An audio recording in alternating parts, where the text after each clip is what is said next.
Seja bem-vindo ao Cidadania e Serviço Público. 2018 é ano de eleição e a gente fez um resumo caprichado das funções do deputado estadual. Essa semana tem a Assembleia Estadual dos Servidores e quem é do Judiciário não pode deixar de participar. Você sabe como funciona a arrecadação de impostos aqui na cidade de São Paulo? Hoje a gente vai conversar com Hélio Freire, presidente do sindicato e da Associação dos Auditores Tributários do município de São Paulo. Ele vai explicar um pouquinho sobre isso pra gente. Isso e muito mais, você acompanha agora no Cidadania e Serviço Público. Olá, cidadão, olá, servidor público, mais um programa Cidadania e Serviço Público. E hoje nós vamos ter uma conversa com Hélio Campos Freire, do SINDAF-SP, que é o Sindicato e a Associação dos Auditores Fiscais do município de São Paulo. E muito bate-papo interessante para você. Tá certo, Hélio? Tudo bem? Tudo bem. Obrigado pela oportunidade. Hélio, primeira coisa, vamos mostrar para o pessoal o que é um auditor fiscal e o que faz um auditor fiscal no município do estado de São Paulo. Ok. Bom, a nossa carreira é uma carreira típica do estado que tem a responsabilidade muito importante, que é a busca de recursos para que a prefeitura possa executar as políticas públicas, né? Ou seja, investimento em saúde, educação. Eu vou passar alguns números, Góes, só para que você tenha uma dimensão da importância da nossa carreira. O orçamento aqui do município de São Paulo é na faixa de 56 bilhões de reais. Esse foi o orçamento aprovado aqui para o município de São Paulo. 56 bilhões de reais. Bilhões. É maior do que a maioria dos estados. Ou seja, nós estamos falando de uma cidade-estado mesmo, né? E dentro desse orçamento, nós somos responsáveis pela busca das receitas tributárias, né? A nossa arrecadação tributária está em cerca de 34 bilhões, sendo que desses 34 bilhões, receitas próprias na faixa de 24 bilhões. O ISS é o nosso principal tributo, né, que é o Imposto sobre Serviço. Nós arrecadamos cerca de 13 bilhões ano. O IPTU, que é um imposto que o cidadão tem o maior contato com a prefeitura, é na ordem de 8 bilhões. E o ITBI na faixa de 2 bilhões. Aí tem mais taxas, né? O ITBI é imposto de transmissão sobre a venda de imóveis. Sobre a venda de imóveis. Isso.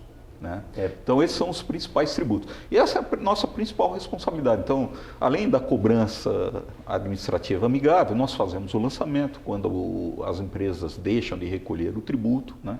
Toda a análise do contencioso em primeira instância e na segunda instância também temos o Conselho de Contribuintes. Então, essa é a importante função nossa, é a nossa atividade central. Mas também nós participamos na questão da gestão dos gastos dentro do município, né? Então, nós também ocupamos importantes funções nessa questão do controle de gasto e gestão orçamentária. O número de servidores nessa função? Ok. Na ativa, nós temos cerca de 600 auditores, né? E aposentados nós temos na nossa carreira em torno de 300. É uma carreira relativamente pequena, mas que trabalha com uma produtividade muito elevada. Estranhei, 600 parece um número bem pequeno para tudo isso que você falou. Mas é que a gente usa muito de tecnologia da informação. A nossa carreira tem passado por um processo de transformação. Então hoje você usa muito, você deve ter acompanhado, desde 2004 nós temos a nota fiscal eletrônica, o parcelamento de débitos para os contribuintes é tudo disponibilizado pela internet. Então o que acontece? Nós modernizamos muito as nossas atividades, né? Então essa parte de informática ela é muito importante. Ou seja, vocês não têm falta de funcionários na carreira de auditor? No meu entendimento, eu acho que está muito bom o número. Eu acho que não interessa para nós uma carreira inchada. O que interessa para nós é a busca permanente de aperfeiçoamento da legislação para ter ganhos de produtividade e esses investimentos pesados em tecnologia. Isso é uma forma de você prestar um serviço a um custo adequado para a sociedade. Porque é uma carreira muito importante e eclética. Só para você ter uma ideia, nós temos engenheiros navais, civis, pessoas formadas em direito, letras, então, uma série, não há restrição para a formação na carreira. Uhum. Agora, você está aí num trabalho com o seu sindicato, com a sua associação, que atinge, na verdade, todos os servidores municipais, que é esse projeto 621/2016, Exato. que o prefeito Dória encaminhou para a Câmara Municipal, está lá em andamento. Exatamente. Nós estamos marchando aí ombro a ombro com o conjunto das entidades municipais e mais as nossas entidades nacionais, né? A CONACAT, a Pública e uma série de federações que nos apoiam nesse trabalho. O que vem a ser o PL 621, né? Na verdade, é um substitutivo ao projeto que havia sido enviado pelo governo Haddad, né? E o projeto do Haddad era nada mais do que criar a Previdência Complementar. O Dória foi além, ele colocou uma série de outros itens nesse projeto, muitos deles, ao nosso ver, inconstitucionais, né? E só que o que nos preocupa bastante, é aí que as entidades que representam os servidores estão preocupadas com a celeridade com que está se querendo fazer esse debate. Você imagina, é um projeto que afeta gerações, né? Só para você ter uma ideia, nós somos mais de 200 mil servidores no âmbito do município. Então, você imagina a proporção que isso tem. Então, um projeto que foi mandado no encerramento do processo legislativo do ano passado, né, está querendo que seja aprovado agora no mês de março, sem que as entidades tenham participado em qualquer momento de um debate no âmbito do Executivo. Então, a gente está começando a entender o projeto agora. Então, tanto é que nós ficamos preocupados com a dimensão do problema que vem trazer esse projeto, que nós encomendamos um parecer jurídico. Eu até gostaria de te mostrar aqui, né? Mostrar aqui para a Câmara. Esse parecer, tendo em vista a gravidade, né, as entidades se juntaram e encomendaram, né? Ele foi elaborado pelo ministro Edson Vidigal, que já foi ministro do STJ, e por um especialista em direito previdenciário, que é o Dr. Cláudio Farag. Ele entende profundamente do tema. Então, você veja a nossa preocupação, a extensão do parecer, ele demonstra a extensão, a quantidade de inconstitucionalidades e ilegalidades que esses especialistas entenderam. Então, qual foi a ação que as entidades fizeram? Entregamos para todos os vereadores um exemplar do parecer, né? Para quê? Para que os vereadores tomem ciência desse problema, né? E façam um debate qualificado dentro da Câmara, né? E você vê que a extensão é tão grande que nós estamos elaborando agora um folheto que resume também Mas mesmo o resumo você vê que é bastante... Esse folheto também foi distribuído para os vereadores? Não, na verdade, você está recebendo ele em primeira mão aqui. Opa! Você é o primeiro a receber. Opa! Nós vamos começar a distribuição disso hoje, na verdade. E vai também para todos os servidores? Nós rodamos uma faixa de 50 mil numa primeira leva, né? Uhum. E se necessário for, nós vamos rodar mais. Mas veja só agora, qual é a preocupação, por que é importante esse programa aqui? Você sabe que São Paulo é modelo para o Brasil, né? Sim. Você sabe que as entidades brigaram muito pelo aperfeiçoamento da PEC 287, né? Infelizmente não houve um debate qualificado junto com o governo federal, mas a gente está preocupado, caso venha a ser aprovado esse projeto na forma como está, isso vinha servir de modelo para a próxima gestão no governo federal, estender essas maldades aí para o conjunto dos servidores. Agora é engraçado, né? Porque nós conseguimos com a luta mostrar a maioria dos deputados federais que o 287 não podia ser votado, tanto que o Temer não conseguia passar de 250 votos, Exato. Quando está de 308. Aí vem a prefeitura e tenta ser mais do que aquilo que o presidente da República queria colocar como previdência? Pois é, isso mostra a importância dos servidores tomarem consciência e participarem de todas as mobilizações. Porque o que aconteceu na PEC 287? Por que nós fomos vitoriosos nessa questão? Porque houve a mobilização dos servidores. Eles procuraram sensibilizar os parlamentares dos graves problemas que traziam a proposta da PEC 287. Não é que nós queremos fugir do debate. Nós queremos participar de um debate qualificado. É um problema sério, né? Então eu acho que ele merece realmente uma participação. Então é por isso que nós temos essa preocupação de mobilizar os servidores. Vocês que estão nos assistindo, participem, né, intensamente das manifestações, dos debates que vão ocorrer na Câmara Municipal. É a oportunidade que nós temos de influenciar esse trabalho. Aliás, eu queria aproveitar para dizer, o telespectador às vezes não entende direito algumas coisas, como essa questão de os servidores são contra qualquer projeto que encaminha. Na verdade, o que nós queríamos no federal e o que você está propondo agora, que vocês estão propondo agora, é que seja discutido abertamente com os servidores, com a população. Sem dúvida. Não é verdade? Sem dúvida. Tanto é verdade que nós fomos buscar um parecer jurídico de especialistas, né? Não estamos sendo contra por ser contra, nós estamos apontando problemas e queremos debater tais problemas. Eu posso citar alguns aqui só para você. Claro, é importante. Você perceber o que traz esse projeto aqui? Um aumento de até 73% na alíquota de desconto. A alíquota hoje é quanto? Hoje é 11%. Então ele está fazendo um aumento de 11% para 14% e uma proposta de um desconto complementar que pode chegar até mais 5%. Ou seja, um incremento que pode chegar até 73% na alíquota. Você veja o absurdo. Imagine, você que não é servidor público, né? Imagine que do dia para a noite você tem um desconto na sua previdência, que é menor do que o nosso, que somos servidores, né? O nosso é 11%. Que já sobre tudo que ganha. Sobre tudo que ganha. Não é sobre o teto, o nosso é sobre tudo que ganha. E o servidor não tem teto como o INSS. Exatamente. Paga em cima de cada cruzeirinho que recebe, cada real que recebe. E com mais um agravante, quando nós nos aposentamos, continuamos a contribuir. Então, só para você ter uma ideia nessa diferenciação, né? E aí vem, do dia para a noite você sai de 11% para até 19%. Né?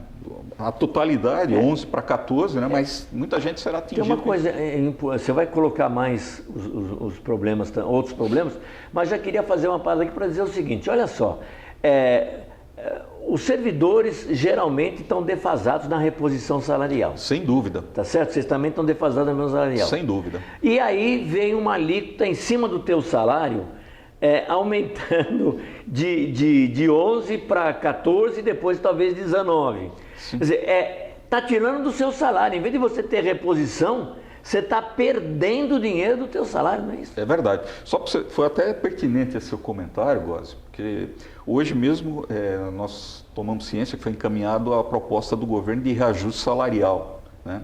Que acho que você sabe, aqui na Prefeitura de São Paulo, há 15 anos, a reposição, o reajuste geral dos servidores é 0,01%.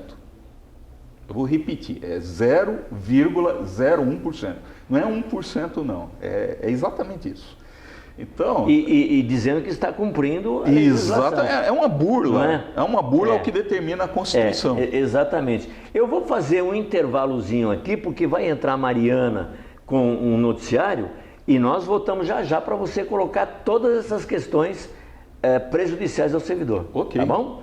Fiquem com a Mariana. Voltamos já.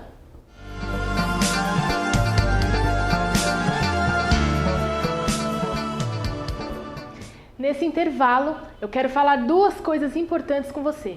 Os informes de rendimentos 2018 dos aposentados e pensionistas da SPPrev já estão disponíveis para consulta.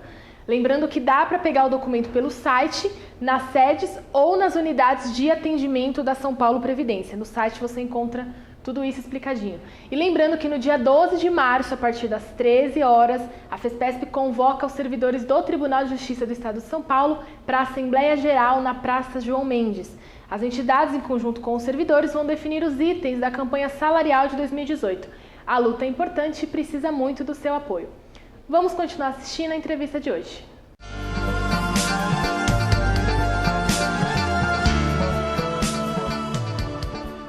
Estamos de volta com o programa Cidadania e Serviço Público na nossa conversa com o Hélio, que é presidente do SINDAF São Paulo, Sindicato e Associação dos Auditores Fiscais do município de São Paulo. E a gente estava falando, Hélio, exatamente dos prejuízos que esse 621/2016 está trazendo para os servidores do município. Exato. Góes, até pegando um pouco o aspecto que você tocou antes do intervalo, que é a questão do reajuste, outro grave defeito desse projeto, e é uma omissão, ele não prevê reajuste das aposentadorias dos servidores que não têm direito à paridade. Ou seja, nós temos, hoje mesmo, já temos servidores que se aposentaram há 10 anos e que continuam só recebendo 0,01, ou seja, um verdadeiro congelamento nas suas aposentadorias. Ele não acompanha nem o aumento do INSS, nem o salário base, nada? Nada. Algo que já está resolvido, tanto na União quanto aqui no estado de São Paulo, o município desrespeita a Constituição, não prevê esses reajustes. E essa omissão está prevista aqui. Então você imagina a gravidade. Você vai contribuir com uma taxa, com uma alíquota que é confiscatória, e aí ao final, caso você não tenha paridade, você não tem reajuste. Não tem reajuste. Então é muita cobrança para pouca contrapartida. É uma outra inconstitucionalidade desse projeto. Mas tem outras coisas aí que você ia falar. Sem dúvida. Da lei. Eu acho que é um ponto que é bastante preocupante, é essa questão da segregação de massa que foi feita, que está prevista aqui nesse... O que é segregação de massa? Exatamente. Isso é uma outra inconstitucionalidade, porque o que acontece? Na Constituição está previsto que a Prefeitura tenha um fundo para poder fazer a gestão desse projeto, da Previdência, né? Esse projeto está prevendo 2 fundos. Um fundo financeiro e um fundo previdenciário. Para que serve esse fundo financeiro? É onde vão ser colocados todos os atuais servidores da Prefeitura de São Paulo. Os novos servidores, a partir da aprovação da lei, virão para esse fundo previdenciário. Então, o que acontece? Aqui nós vamos ter as nossas contribuições e veja bem, a alegação do governo para esse projeto é um déficit, né? Um déficit atuarial na Previdência, que daqui a pouco a gente pode até abordar esse tema também. Mas o que acontece? Ele está prevendo receitas adicionais, ou seja, ele está direcionando 50% da receita líquida lá da dívida pública para esse novo fundo, que só vai ter gastos daqui a alguns anos. E aqui não tem nenhuma previsão. Então, nós não estamos conseguindo captar qual é o objetivo dessa segregação. É algo muito grave que realmente é um ponto que nós vamos debater muito lá na Câmara, né? E que esse parecer aqui, ele também aborda de forma bastante profunda. Se eu estou entendendo bem, é uma coisa que eu acho que também para a população está meio complicado desde a reforma lá de Brasília da Previdência, que é falar do prejuízo que os servidores trazem para a Previdência. Sem dúvida. E o que você está colocando, na verdade, é o que a gente já colocou aqui, que os novos servidores, na verdade, já estão como se fosse uma reforma previdenciária, não é verdade? Exato. É essa massa que você está falando. Exato. Eles não têm os mesmos direitos na aposentadoria que o servidor anterior à última reforma de 2003 ou 2013, se eu não me engano. Exatamente. E isso é muito grave, porque eles estão vendendo uma imagem para a população como se fôssemos privilegiados, né? E você observa, não é verdade, nós mesmos já citamos anteriormente. Eu continuo contribuindo depois de aposentado, que não acontece na iniciativa privada. Pago uma alíquota maior, que é para justificar o valor de nossa aposentadoria, mais do que suficiente, né? Agora, o que nós não podemos é responder pelas falhas das gestões passadas aí, que retiraram, desviaram recursos da Previdência, né? Ou, no caso do município de São Paulo, em alguns, lá no passado, deixaram de cobrar a contribuição previdenciária. Então, veja bem, nós estamos pagando uma conta que não é nossa, né? Queremos fazer esse debate, mas para fazer um debate qualificado. Vamos equacionar o problema, mas de uma forma em que o sacrifício seja distribuído ao longo do tempo e de uma forma justa. Fala agora da questão, tem ou não tem dinheiro na Previdência? Que história é essa de que também no município, com tudo que ele arrecada, a Previdência está dando prejuízo? Então, Gósio, até isso está complicado para nós responder de uma forma assim segura, porque o governo não foi transparente na questão do cálculo atuarial. Não mostra os dados? Não mostra um dado. Só para você ter uma ideia, quem elaborou o estudo foi a FIP, a pedido da FEBRABAN. Foi patrocinado pela FEBRABAN esse estudo. E, ao nosso ver, é um estudo que não é um estudo atuarial aprofundado, feito por um especialista. Então, veja bem, nós temos dúvidas quanto aos números que estão sendo apresentados pelo Executivo. O que é a FEBRABAN? É a Federação Brasileira de Bancos. Sempre a Federação Brasileira de Bancos. aqui tem um interesse enorme numa previdência privada, né? Não tenha dúvida, aqui tem a mercantilização da Previdência, não tenha dúvida. Eu acho que isso é o pano de fundo que estava por trás da PEC 287, né? Bem como desse projeto, é a mercantilização da Previdência, que é um instrumento social importante. Você imagina, a pessoa trabalha a vida inteira, na velhice ela precisa que o Estado, né, garanta a ela o mínimo para a sua sobrevivência, né? Isso é o que qualquer país desenvolvido disponibiliza para os seus cidadãos, né? Então eu acho que isso é uma coisa... Vocês não acreditam que o município receba para a Previdência menos do que ele paga? Veja bem, eu fiz meus cálculos, eu sou economista, né? Eu fiz os meus cálculos, né? E a minha contribuição é mais do que suficiente, minha contribuição, inclusive contando com a contribuição do município, é mais do que suficiente para efetuar o pagamento da aposentadoria. Mas vamos fazer uma análise do qual é o grande problema que está sendo colocado aqui no município. Na verdade, o que nós temos aqui é uma insuficiência financeira, né? Esse déficit atuarial, vamos lá, é uma questão contábil. Vamos entender. Até o ano de 2005, o nosso Instituto IPREM, ele era responsável pelo pagamento das pensões. Então, nós pagávamos para o IPREM 5% do nosso salário, que era relativo ao pagamento de pensão. O pagamento de aposentadoria até essa data era feito pela Prefeitura com recursos do Tesouro. Essa era a sistemática, né? Então, até em função de mudanças constitucionais, a Prefeitura transferiu para o IPREM o pagamento das aposentadorias também. Só que o que aconteceu? Quando ela transportou essa obrigação, ela não fez o aporte necessário para cobrir a questão, o pagamento das aposentadorias. Então, ao longo do tempo, tem tido uma insuficiência financeira que a Prefeitura paga. Mas ela é reflexo dessa questão aqui. O que aconteceu no Estado também com o IPESP para a SPPrev. Exatamente. Agora, o que nós precisaríamos? Ter um estudo atuarial sério, é isso que nós estamos solicitando para a Câmara, porque essa foi uma outra irregularidade que foi cometida no envio desse projeto. Ele não foi enviado com o estudo atuarial. Tem só esse estudo que foi patrocinado pela FEBRABAN, mas um estudo atuarial que demonstra inclusive individualmente para os servidores as suas contribuições, não está. Então não estamos discutindo algo que está sendo transparente, ou seja, está sendo negado a nós servidores o direito à informação, que é um direito constitucional garantido a todos nós. Olha, eu quero voltar a colocar aqui esse parecer feito pelas entidades e dizer, vereador, não vote na ignorância, né? Exato. Vote com conhecimento. Exato. Mas nós já estamos quase no fim do programa e eu quero colocar uma outra coisa importante que vocês estão fazendo, que aliás todo o funcionalismo começou a fazer, e os entidades estão muito preocupados com isso, que é o assédio moral no serviço público. E você acaba de lançar uma cartilha do SINDAF São Paulo, Sindicato dos Auditores Fiscais Tributários do Estado de São Paulo, do município de São Paulo, sobre assédio moral. Fala um pouquinho sobre isso, temos 1 minuto. Ok. Bom, em primeiro lugar, eu só também gostaria de destacar que o INDEPAD, que é um instituto que trabalha pela questão da qualificação do processo administrativo, também contribuiu ao desenvolvimento da cartilha, né? Ótimo. Na verdade é o seguinte, o que nós temos recebido lá no nosso sindicato é algumas reclamações de práticas que podem vir a configurar-se como assédio moral. E olha só, você sabe, Góes, que um ambiente que você tem um assédio moral é um ambiente que afeta a produtividade, e nós estamos falando de uma atividade que é importante para o cidadão, né?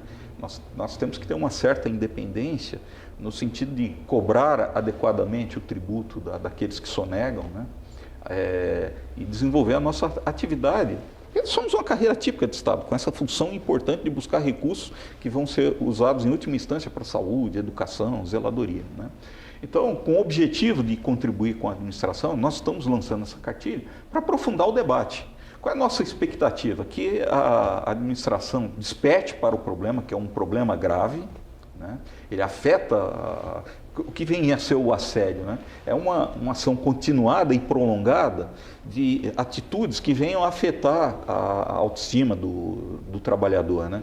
E isso é muito grave, porque você afeta todo esse ambiente, o relacionamento dentro de uma instituição. E dentro do serviço público, eu diria que isso é muito grave. Parabéns pela cartilha, eu acho muito importante. Conversamos no nosso programa de hoje com o Hélio Campos Freire, que é presidente do Sindap São Paulo, sindicato e associação, auditores do município do estado de São Paulo, do município da cidade de São Paulo. Isso, auditores fiscais tributários. Tributários. Fiquem agora com o noticiário e a Mariana. Até o próximo programa.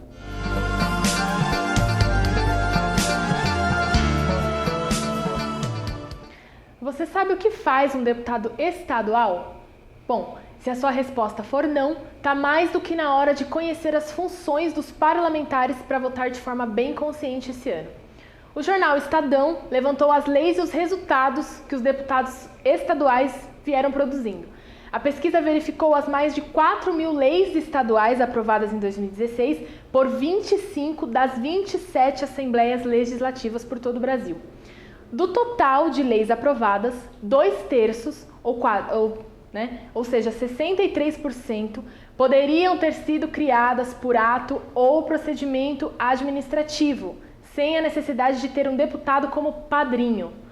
Em seguida, vêm as leis relativas à gestão burocrática estatal, à regulação de atividade comercial e à autorização para a compra e alienação dos bens públicos. Ao longo dos próximos programas, a gente vai contar para você o que significa cada conjunto de leis e a porcentagem de aprovação dentro das assembleias legislativas. Acompanhe. Antes de encerrar, eu queria passar mais um recadinho para você. No dia 13 de março, a partir da 1h30 da tarde, vai acontecer um seminário para debater o assunto que o Hélio acabou de explicar para vocês sobre a Previdência aqui no município de São Paulo, pior até do que a que estava sendo discutida no Congresso Nacional. Então, se você quiser participar, aqui embaixo estão todas as informações do evento, o telefone e o e-mail para fazer inscrição. Agora sim, terminou Cidadania e Serviço Público. Curta a nossa página no Facebook e acompanhe a gente nas outras mídias sociais. Os endereços são esses que estão aqui embaixo na sua tela. Este programa é exibido no canal comunitário do Estado de São Paulo e para assistir pela TV, sintonize no canal 9 da NET, 8 da Fibra ou 86 da Vivo. Acompanhe também o programa ao vivo pela internet. É só acessar o www.tvaberta.tv.br. Semana que vem eu espero você aqui, às 9 da noite, e um forte abraço.